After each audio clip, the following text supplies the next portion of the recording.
If you want to be independently wealthy one day, it can be much, much more than just a dream. A lottery ticket's a dream, but not these points that I'm going to be sharing with you today, which are essential steps that you need to start accomplishing starting today if you want to become independently wealthy.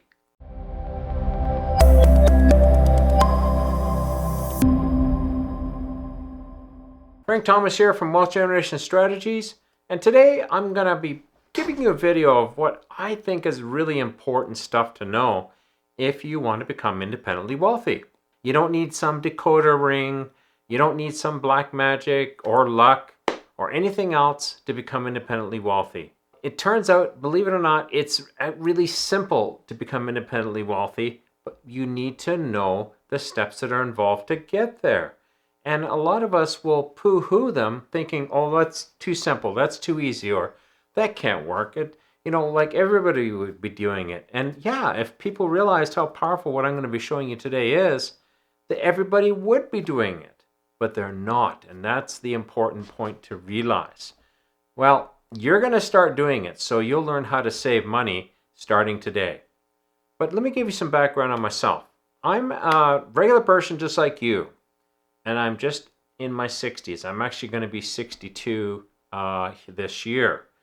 I realized back when I was 56, about 4.5 years ago, that I was severely behind the 8 ball because I had saved a grand total of maybe $20,000, and I was just absolutely steeped in debt. I had so much debt. I had multiple mortgages. I had this. I had credit cards, credit lines.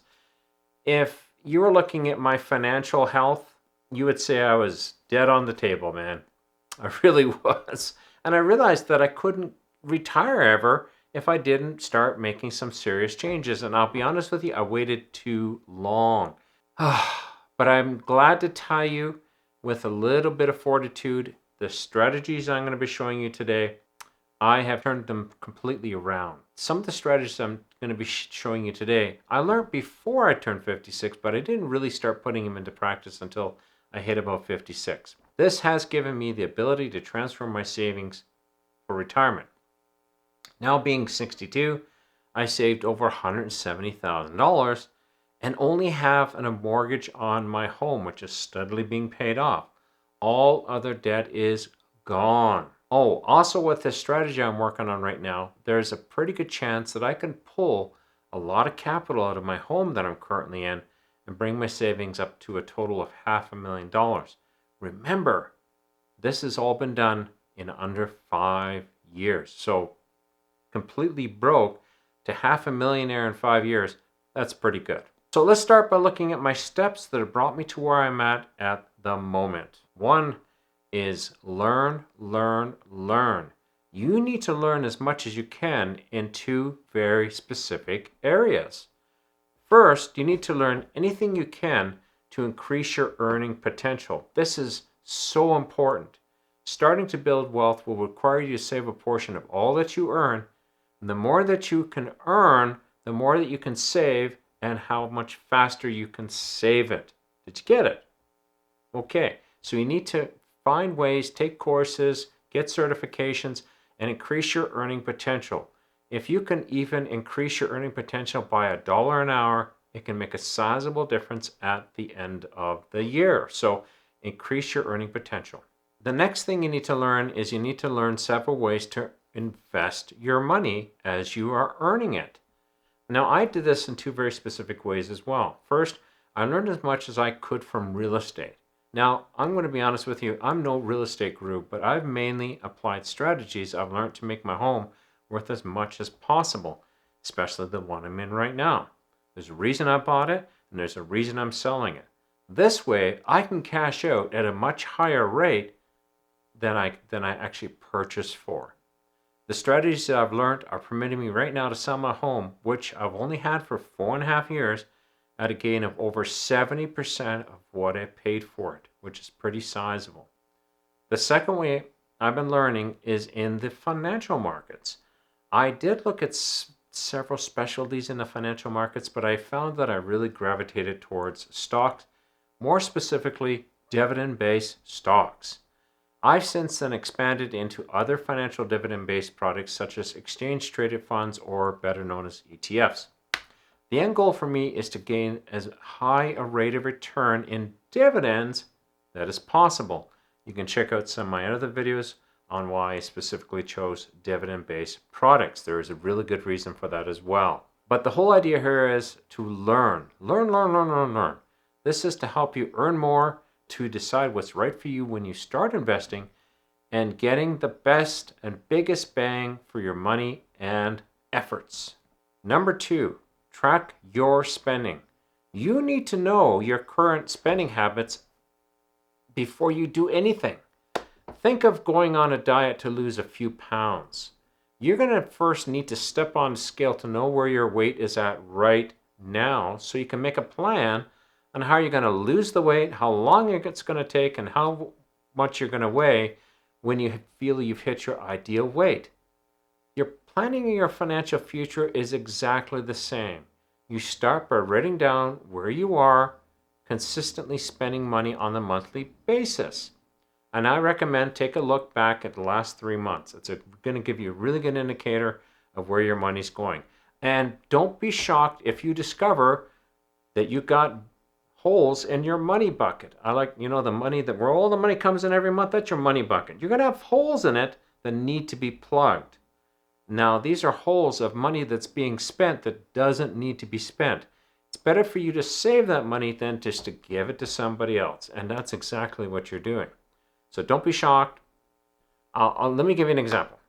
I was actually quite shocked. I was spending well over $300 a month at local coffee shops. And I was like, this is crazy. Once I realized that, I actually fixed a budget for going out and having a coffee with a friend or whatever to a certain amount, and that's all I spent. I made it $50. That's it. Once $50 is gone, it's gone, and we're good for the end of the month. Even better, build yourself a budget showing your optimal spending and also how much you can realistically start saving. And this leads me to point number 3. You need to start eliminating debt. Starting to save will be critical, but you also have to have a plan on how to eliminate any outstanding debt.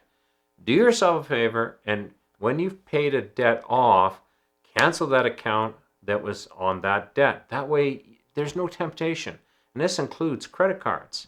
In today's world, you realistically only need one credit card, not 10, 15, or 20 of them. Just one.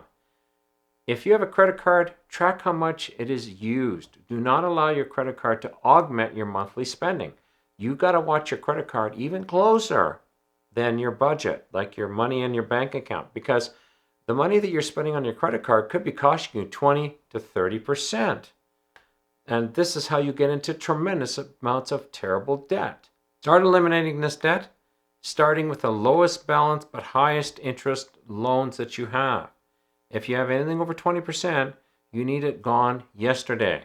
This type of debt is bleeding you dry and making someone else independently wealthy. Just think about it. Make a realistic plan to pay off all debt, with the exception of the mortgage that's on your home that you live in. The caveat here, though, is if your mortgage payment is more than 35% of your gross earnings per pay period, you may need to reevaluate your living situation. If your mortgage is that high, it's bleeding you dry. It's called being house poor. Been there, bought the t-shirt, it sucks, and makes saving impossible. And when you're looking at your house, don't only look at the mortgage payment, look at the expenses of the house. Insurance, utilities, taxes. There's a nice laundry list of things you have to pay when you own a house. Make sure that it makes sense. And especially, we have been looking at our next place we're going to purchase, HOA fees, home ownership association fees. Some home ownerships have $200 fees, some have $1,000 fees. That's like having a mortgage that doesn't buy you anything but a little bit of maintenance. So be very careful and know what you're getting into. But things are going to get a little more exciting in the moment. But before we get into the next step and get a little more exciting, if you're enjoying this video, give it a like. It does really help me out. And also, if you want to watch more videos from this guy here, join me on my journey and subscribe so you can see future content from me. Thank you either way. Number 4, let's start saving money. You need to start saving money to win this game. Your first goal will be to save 3 to 6 months living expenses in an emergency fund. Now, don't overcomplicate this, but realize that you need to know that when an emergency happens, you need to be prepared. Don't let new debt be your emergency fund in the future. Let me give you a really good example. I had a $13,500 revolving line of credit forever. I paid that thing off, I'd be ready to close it, and this is why I mentioned earlier, when you finish paying a debt, close it. Take away the temptation. Take it away. What happened is an emergency would occur because I haven't really saved anything. An emergency would occur, and then boom, I'd rack that thing right back up, and it'd take me a few years to pay it off again. I'd pay it all the way down again. An emergency would occur. You see the cycle here. It's like being on a hamster wheel. It never goes away. Create that emergency fund. Now, once you've established the emergency fund, find out how much you can carve away into savings from each paycheck for the long term. Honestly and truthfully, saving 10 to 15% of your gross earnings is optimal, but if you can't make it that much, just don't give up. Get started where you can. If you don't save anything, you're not going to get ahead. You need to save something, even if it's $100 a month. It gets you started, and it'll, at the end, after a year, you're going to look at it and go, well, I've saved $1,200. I should be saving more. And maybe you'll get serious, build a budget, do all the other steps that I've mentioned, and start saving some real money. Now, work towards saving as much as 20% or more in the future. This will put your efforts into fast forward. Most recently, I was saving close to 30% of my gross earnings. Yeah, it's actually quite possible. I was actually talking to another fellow earning 45%. He had just gotten used to it and learned how to do it. And he said, 10 years, I'm done.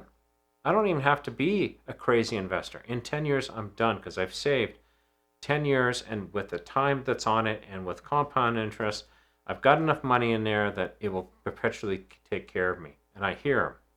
Because now that I'm approaching plan B, which is top up with value of my home and having $500,000, realistically, based upon my investment style, just the dividends that I'll be pulling out on a monthly basis covers all my expenses on a monthly basis, which is crazy. But saving in the beginning is going to be painful, and you need to know this. It's like having surgery to correct something in your body. You know you had the surgery for a reason, because when you wake up from surgery, you're going to be very sore. I've had surgery a few times in the past, and it's not fun.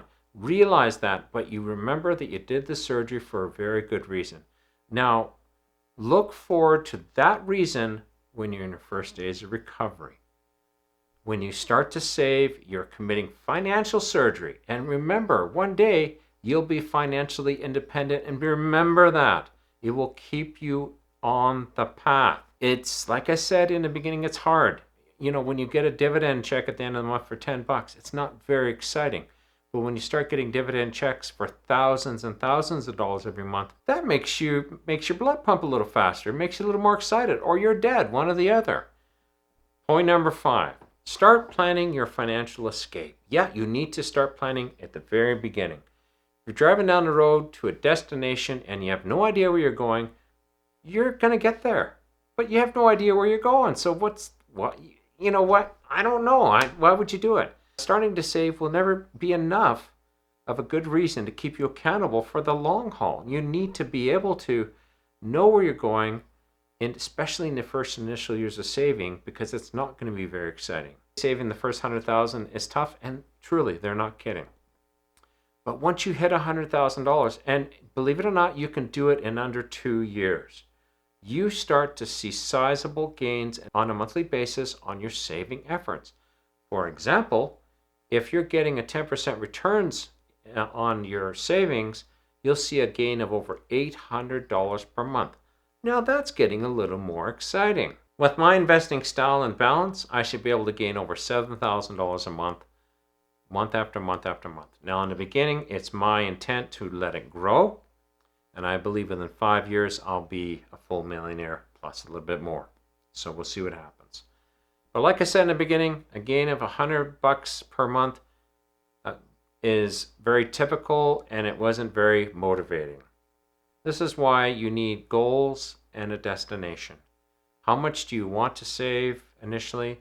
What are you going to do with the savings? What does it look like? What are you going to own? Where are you going to live? I think you get the picture.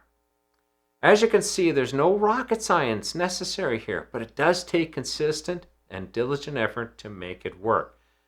5 or 10 years of effort may seem like a very long time, but it's not really that long. Think of how many years ago you graduated high school from. I remember my daughter, she's 23 this year, was scratching her head and said, wow, it's been 5 or 6 years since I graduated from high school.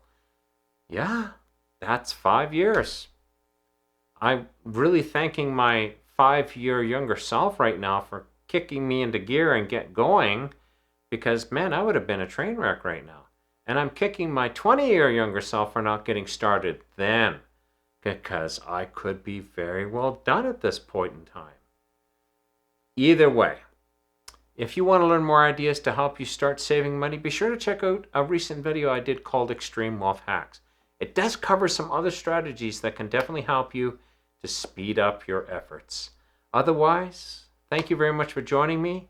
Be sure to get into these strategies ASAP. Leave me a comment. Tell me where you're at. Tell me what you're doing. Tell me what you're going to do. That's more exciting even. So we can keep each other accountable. Frank Thomas here.